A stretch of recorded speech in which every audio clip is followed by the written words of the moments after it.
In this guide, I'll show you how to fix locked games on PS4. So if you have a game on your home screen with that little locked icon, and when you select it, you get an error, what you want to do is go back, and we're going to scroll up and go to Settings. Now, once you're in Settings, select Account Management, and then scroll down to Activate as your primary PS4. And if your PlayStation Network account isn't already activated as your primary PS4, select Activate right here.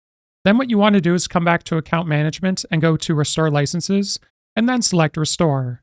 Now, it could just be a licensing issue where the PlayStation Network, for whatever reason, doesn't believe the game is yours.